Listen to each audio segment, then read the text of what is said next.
Mark టీవీలో మీ business and personal promotions కోసం కింది నంబర్కు కాంటాక్ట్ చేయండి. ప్రకటించడం జరిగింది.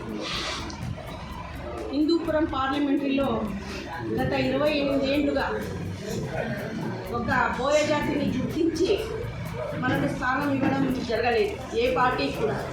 కానీ వైఎస్ఆర్ కాంగ్రెస్ పార్టీ జగనన్న ప్రభుత్వం వచ్చిన తర్వాత మా బోయ జాతిని గుర్తించి మొదటిసారిగా మాకు ఈ స్థానాన్ని ఎంపీ స్థానాన్ని ఇవ్వడం జరుగుతుంది. దీని నుంచి ఈరోజు హిందూపురంలో ఉన్నటువంటి పార్లమెంట్లో ఉన్నటువంటి అందరూ కూడా హర్షాన్ని వ్యక్తం చేస్తూ ఉన్నారు. అదే రకంగా చెప్పిన మాట ప్రకారం వైఎస్ఆర్ కాంగ్రెస్ పార్టీ అధినేత మా దేవుడు మా ముఖ్యమంత్రి వర్యులు చెప్పిన మాట ప్రకారంగా ఈరోజు మా ఎస్సీలు మా ఎస్టీలు మా బీసీలు మా మైనార్టీలు అనే విధంగానే ఈరోజు మాకు బీసీలకు పెద్దపీట వేశారు. ఈరోజు మహిళలకు కూడా దాంట్లో మహిళలకు అధిక ప్రాధాన్యత కల్పించారు. ఎందుకంటే ప్రభుత్వం మరే మాట కొరకు మనల్ని వాడుకునే కొరకు మాత్రం ఎస్సీలు ఎస్టీలు బీసీలు మైనార్టీలు అంటాను.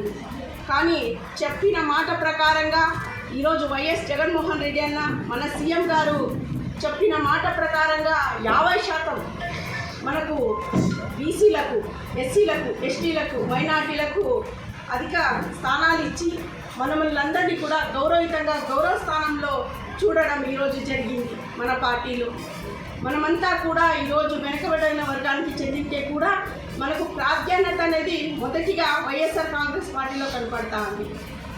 మహిళా పక్షపాతి జగన్మోహన్ అన్న అదేవిధంగా చెప్పిన మాట ప్రకారం 50% మహిళలకు రిజర్వేషన్ కల్పించినారు. ఈ పొద్దు మన ఒక పార్లమెంట్లోనే ముగ్గురికి మన హిందూపురం సమన్వయకర్త దీపికమ్మ గారికి, అదేవిధంగా మన పెనుగొండ సమన్వయకర్త అయిన మన మినిస్టర్ అక్క ఉషా శ్రీచరణ్ అక్క గారికి, మరియు హిందూపురం పార్లమెంటరీ బోయ శాంతమ్మకు ముగ్గురు కూడా ఈరోజు ఇక్కడ మహిళా పక్షపాతి అయిన మన జగన్మోహన్ రెడ్డి అన్న అవకాశాన్ని కల్పించినారు. ఈరోజు మనమందరం కూడా చూస్తున్నాం, గడప గడపకు మన వైఎస్ఆర్ కాంగ్రెస్ పార్టీ ఏ రీతిలో ప్రతి ఒక్క సంక్షేమ పథకాలను కూడా తీసుకొని వెళ్తాంది. ప్రతి ఒక్క గడపకి కూడా ఏదో ఒక లబ్ధి, ప్రతి ఒక్క గడపలో అమ్మ అక్క చెల్లి ఈరోజు లబ్ధి పొంది ఉన్నారు. అందరూ కూడా మేము ప్రతి ఒక్క వర్గం వారు పోతాన్నాం.